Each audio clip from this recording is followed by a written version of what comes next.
economic cost of homophobia in India may be as high as $30 billion.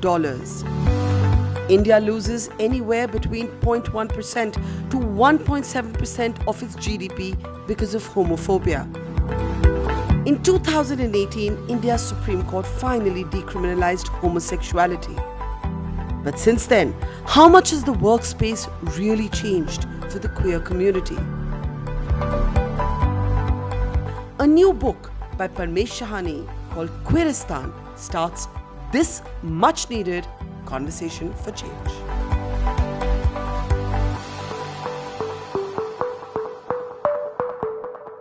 And Parmesh, before I get to the meat of the matter, so to speak, the lovely little personal nugget about how you grew up as someone who was exposed, of course, to Western cultural icons, but really only ever wanted to be Hema Malini. I want to start by talking a little bit about that. Yes, of course. And I start the book with that, right? Because, you're such an ally to the queer community. So, we have these Sridevi versus Rekha debates all the time. And sometimes it's Sridevi versus Madhuri. But I'm like, no one brings darling Hema Malini in. And I'm talking about Hema Malini from Naseeb, not Ken Taro Hema Malini. Yeah. So I start the book, and it's how I first kind of became aware, because I was seeing Naseeb, and Mere Naseeb mein tu hai ke nahi, right? The song comes and there's Hema coming down. I don't know if you remember. Of course. Big basket. She's wearing a black sequin dress with a pink feather boa. And I just knew. I was like, I don't want to be Amitabh. I want to be Hema. So I start with that. I start with that, saying that, and then it was a journey of articulation. So I always knew that I was, queer, fabulous. It was saying it to myself, saying it to others, and then But when this Hema Malini moment happens in your life, you're how old? I was, I think, about 8. So at 8, it's not easy to tell yourself you're fabulous if you're different. And at 8, this could have felt different, that you wanted to be Hema and not the Amitabh that you saw in Naseeb. What was that trauma? Because I know everybody has a personal trauma, a personal battle, a personal coming out and coming to terms with themselves story. And I want you to talk a little bit about that, because I don't want to take away from the fact that although we have decriminalized homosexuality in this country, the personal struggles are still very real for people. Yeah, and so many of these personal stories make it into the book as well, right? Yes. But in my case, it wasn't. I didn't have personal trauma about myself. I was very comfortable with my sexual orientation. I was very comfortable growing up. I had my first boyfriend in the 9th and 10th standard, and I was very comfortable. He wasn't. The discomfort was with other people, right? Because when you embrace yourself, you know who you are, you love yourself for who you are. The problem was with other people, and I didn't at that time have this ecosystem which so many young people in India have today, right? There were no Swikar parents who were gathering and telling me that it's okay. I remember in the book I cite one of your episodes with Sambhav and his Dadi ji. Oh, I loved her. I loved the Dadi. But for our viewers who don't know, it's important to tell the story, Parmesh. So please share it. So it's this is Sambhav, and he had this very traditional Dadi ji who would and who is featured so many times on Be the People with You. Yeah. And what was so amazing was how simple earthy she was, and she put it in such a matter-of-fact way. This is my grandson. Yeah. I want him to be happy. If I'm okay with him, and if I'm okay with him choosing a partner of his choice, what is going off yours? Yeah. And the way she said it, all of India understood that love is love, right? She broke it down very, very simply. But we didn't have that, right? I grew up in Doordarshan. There was lovely Salma Sultan with the flower, but she wasn't talking about queer rights. So this generation has all of this. For me, I had to figure it out. I was bullied in school. I write about that as well. In all of this, I think what was good was I never felt like I wanted to change. I never felt like I wanted to conform. I felt like, I wish we could live in a world where other people understood that, being different is being Indian and accepting difference is what being Indian is about. And I'm glad that now we are more and more we are moving into that kind of world. Now, you've been an old friend and ally of We the Women, and this conversation is part of our series, Conversations for Change, on the We the Women platform, along with all our other platforms. What I want to ask you is to talk a little bit about our new understanding of sexuality, the fluidity of sexuality, how there are any number of people who do not know how to categorize themselves, who do not fit into neat little boxes on which bows can be put. Some do, great, and some don't. And that essential fluidity of our lives, our inner conflicts, our confusion, this is something that people find even tougher to understand than, let's say, now accepting and assimilating, the gay community. Yeah, and I would say it's the same for straight people as well. I mean, one of the mistakes that we make is we think that sexuality is something that LGBTQ people have to think about. Yeah. As if heterosexual people don't have to think about their sexuality. Yeah. So which is why everyone asks me, when did you know? When did you come out? And you have to ask straight people the same. So Barkha, when did you know you might be straight? When did you come out as straight? Actually, I have to say that for a lot of women who identify as heterosexual, there is still an essential fluidity of whether they might be bisexual, whether they might want to experiment. But I find that when I put that same question to heterosexual men, there is so I find that women are much more comfortable, generally speaking, about the idea of fluidity than heterosexual men. Yeah, and that's also because of we live in patriarchy and all of that. Sure. Right? So my thing is, understanding your own sexuality is important for everyone. I agree. Heterosexual people as well as LGBTQ people, wherever you may fall. And as we've progressed over the years, our understanding of gender and sexuality has evolved so much. So I have a whole chapter which I call the LGBTQ alphabet soup. And I take people through each alphabet. I say, here's homosexual, here's L, here's G, here's B, T. Then there's a whole range of Indian constructs. Hinsha, Kothi, Aravani, so many, right? There are so many now new gender-based terms, whether it's pansexual, bisexual. I take people through understanding what is trans, because if you understand what transgender is, you need to know what cisgender is, right? Cisgender is when your gender and the sex assigned to you are, it's in a sense the same. And trans is when you feel, your gender is not what society is assigning to you, right? So there's a whole range of imagining yourself. There are all these terms. And my only, I think it's wonderful. I think the more the merrier. I think India is inherently about multiplicity. So I say, choose whichever, do some research, choose one term, choose many terms, whatever it is, you can call yourself whatever you choose, and do other people the courtesy of calling them what they prefer to be called. It's as simple as that respect. Mm-hmm. So I want to come to, that's why in the beginning, in the introducing the book, I called it almost like a guidebook, because I find, and this is a point you've made, that a lot of people are not as much homophobic or intolerant as much as they are ignorant. So they want to be leading inclusive workspaces. They want to be contemporary. They want to be modern. They want to be millennial. They want to be Gen Z friendly, but they don't actually understand. And your book actually helps them talk about some small things that they could do. But let me start backwards. What is the most ignorant thing you've heard from well-intentioned corporate leaders? Don't take names, but the kind of things you hear that you have to battle. I hear this all the time.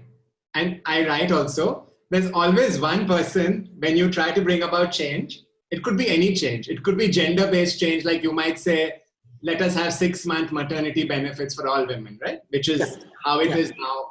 It could be something like any change at all.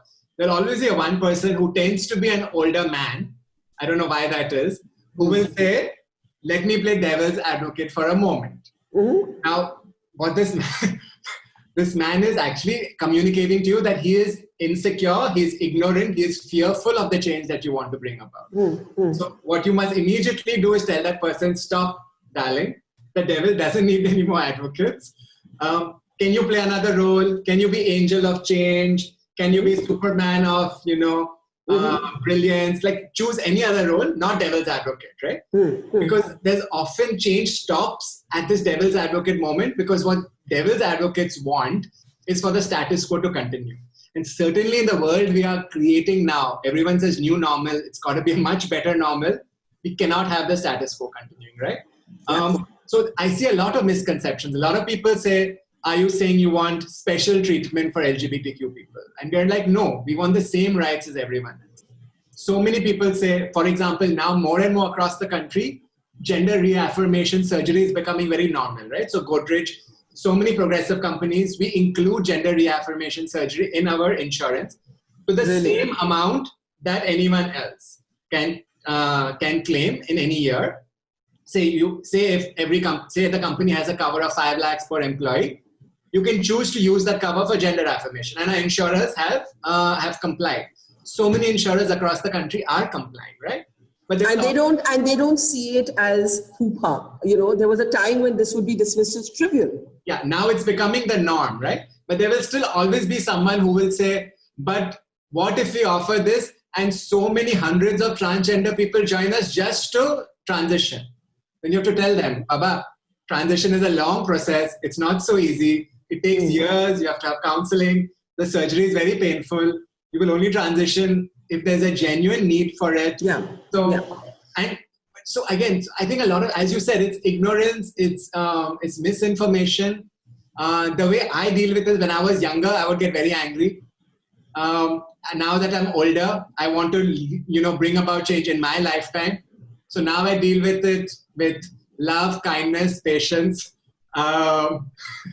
But let me ask you this: you lead the sort of Godrej Culture Lab, and you've had you've had a very, very empathetic mentor in your boss, and she has basically encouraged you to create these kind of spaces. Then there are spaces like our common friend Keshav Suri and what he's done with the Lalit group, But a lot of this has come from people who identify as LGBTQ themselves in some way, whether it's Keshav or yourself. How common is it now for workspaces that are led by people who don't identify as part of the queer community, but who still want their workspaces to be welcoming to all? I think it's becoming more and more common. I make a very clear business case in the book that being inclusive makes you more money, it makes you more innovative, it brings you more talent. And I support all of this with real numbers, So share some of them, because tell us why being empathetic makes good business sense. Well, to start with, the size of India's queer economy, right? $200 billion. Who wants $200 billion? I mean, any company does. LGBTQ economy worldwide is $5 trillion. The World Bank in 2016 did a report called The Cost of Homophobia. And Lee Badgett, the economist who did that, who's now become a dear friend, said it's at a conservative estimate, India lost $32 billion that year, which was about 1.6% of the country's GDP that year because of homophobia. And you can find the report online at the metrics that she used. So any politician, any business person, anyone who wants to improve your company or the country, give yourself a GDP burst. Start being more inclusive, right? Because you will unleash this about 4 to 10% of your country's talent. So, I use all of these numbers and now there's enough data, whether with McKinsey, whether out of Harvard Business School, etc. So the corporate world is changing. It's not just LGBTQ people. I write in the book about companies like Tata Steel. And, Narendran, the CEO, has written a wonderful blurb for the book, who realized that in Jamshedpur, when they first, this Anubhuti story, who was with us at We the Women. I remember her. And who realized that when Anubhuti was going through this, really galvanized the company around her, changed the way Tata Steel thinks about it. They were not doing this in Bombay or Bangalore or Delhi. They were doing this out of Jamshedpur. And the ripple effect it created at Tata Steel, right? There are so many companies right now, big and small. What's super exciting also now, and which is why I think this book is important, is that industry organizations, WICCI, CII, Society for Human Resource Management, all of them are now putting their weight behind this and saying inclusion makes sense. And all these companies have many middle and small sized, all these organizations have these small organizations, small companies as the members too. It's not just the big multinationals or the big Indian companies. So I see a change happening throughout. How do you find the balance between being empathetic and not being stereotypical? And let me give you an example from the feminism debate. We are all arguing on period leave, right? Yeah. I took a somewhat complex position on that did not go down well with millennials, but a lot of women my generation understood it. And what I was really trying to say was, I'm all for a workspace that doesn't stereotype anybody based on biology. So I, for example, while I do, of course, support paid maternity leave, would prefer an organization that offered paid family leave, that would offer single fathers the same opportunity, that would offer women who are not pregnant, but who may adopt children exactly the same leave, right? Yeah. So I think there's so many very personal choices. How do we find that balance between being empathetic, being equal, but not reconfirming stereotypes? Yeah, I think we find that balance through engaging in what my friend Devdutt Patnaik calls samvad, not vivad. Yeah. And unfortunately, there's a lot of vivad that happens in organizations, in that public sphere, and in families and friends, and very little samvad, very little understanding, very little empathy, very little let us have that conversation. So often when you do samvad, you realize that what you both want is the same thing. Only you learn more nuance. So I would just argue, I would say that more conversations, when creating environments in which you can have these conversations, is the way forward, right? Because what happens, and these are deeply personal for everyone, when people start taking sides, it becomes shrill and you don't want to listen. You're essentially spending time in arguing your position. That to me is, I'm now very much at a point where I want to get things done. I'm very happy to iterate. So I'm actually perfectly okay if we have something which is not perfect, but I want to put it out there and say, we'll shape it.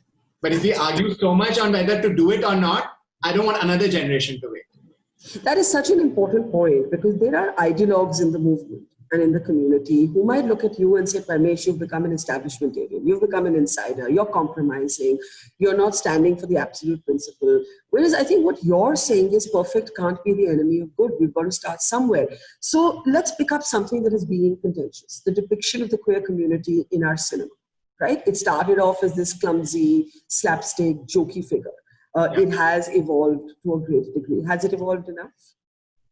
I don't think it's evolved enough, but I'm certainly very excited by all the different, by the range of representations that are coming about. And I think a large part of it is that also because queer, talent is being involved in it. Yeah. So Ek Ladki Ko Dekha To Aisa Laga, which I liked very much. Ghazal wrote it, right? And Ghazal is from the community.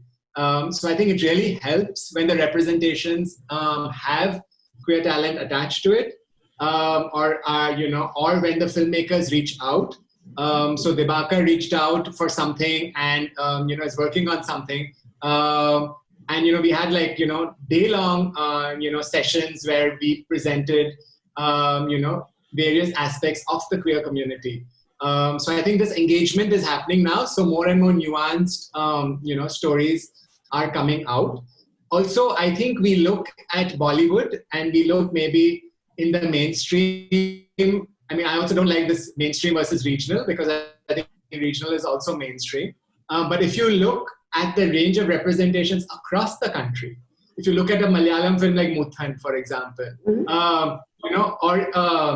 even if you look at on the festival circuit, you look at a short film like Daravtha or Usha, which have both come out from Maharashtra, which are Marathi films, which have, Daravtha won a national award. There's a range of incredible representations, not just urban, rural, not just men, women, trans, not just English speaking, incredible range of representation. So I'm seeing more and more in cinema. Netflix has been really good. Netflix, Amazon Prime, I think, they've opened up opportunities for a range of characters, and even literature. So I'm actually seeing, books by Revati or Vidya, trans activists. I'm seeing Maya Sharma's book on, on experiences of women in rural India who are queer. So I'm actually seeing a bounty. And I'm so glad you brought that up, because my next question was going to be about intersectionality, right? Yeah. I think in feminism, in the feminist movement, some of us had to learn this the hard way, because our exposure was so class specific. And we had very simplistic notions about how caste and class intersect with gender. What is happening with this conversation within the queer community? And I ask this in particular because those who don't know better tend to look at, Parmesh Shahani as elitist Bombay, the whole movement as something that happens to elite people. I'm not saying this is informed, but I'm saying this is a commonplace response. Yeah, and which is why I've tried really hard to use my vantage point and my position as an amplification device, which is why the book is full of a range of voices from across corporate India, but also my friends from activism, my friends from the arts, my friends from the NGO spaces. And this is something that Sir Ian McKellen told me some years ago when we were hanging out in Bombay. When he said that, because I was feeling kind of despondent, and he said, don't worry, I've done this for like 40, 50 years. These things take time, but also you have to realize that everyone has a role to play. And he was like, you have put yourself in the corporate world, play a role there. There are so many people who are fighting for health. There are so many people who are fighting in the legal space. There are so many people who are activists, who are protesting. There are so many people who are doctors. There are so many people who are in universities. He was like, the movements only move ahead when everyone recognizes that it's on multiple fronts that we will move ahead. We show up and we give support to each other. We don't think that just because we're fighting in the law, we don't have to do corporate, or just because we're in corporate, we don't have to be, on the street with our trans brothers and sisters. Because, right, we have a 377 judgment, but we have a not so perfect trans act, right? So one of the things I learned, and I tried to put that in the book as well, is how can you, even within the movement, show up for each other, recognize that when we all work together, is when we are going to change hearts and minds of people. Because that's what it's about, Barkha, right now. It's not about the law. It's really about changing the hearts and minds of people in workplaces and families. So finally, let me ask you this. If, let's say, you were advising a company that wants to do the right thing, but its policies are outdated, what are, let's say, the 5 things you would ask every responsible, sensitive Indian corporate organization to follow? So first of all, I would say buy my book, because it's because the book is really, it's, for 699 rupees. You can get it all. But I don't think you can do it piecemeal. You have to have the policies in place, and these are very basic, from anti-discrimination to same-sex partner benefits to gender affirmation, to, POSH, widening your scope of POSH, and so on. So there's a bunch of policies that you have to do, but don't think that because you've changed your policies, you're perfect. Policies are on paper. You have to create a culture of inclusion. And you can do that by doing workshops, by supporting queer NGOs and cultural movements. But by far, the singular most important thing you can do is to hire more queer people. Because when you will bring queer people into your organization, we will do the job for you. We will tell you what we need, right? We will tell you we need a bathroom, which is an all-gender bathroom. So I think if there's one thing that organizations can do, it is that they hire more queer people across the board. I said, finally, you have called it Jugaad resistance. Explain that phrase. So I have this discomfort with Jugaad because, I used to think it's substandard, cobbled together, etc. But I have friends who wrote this incredible book about Jugaad innovation.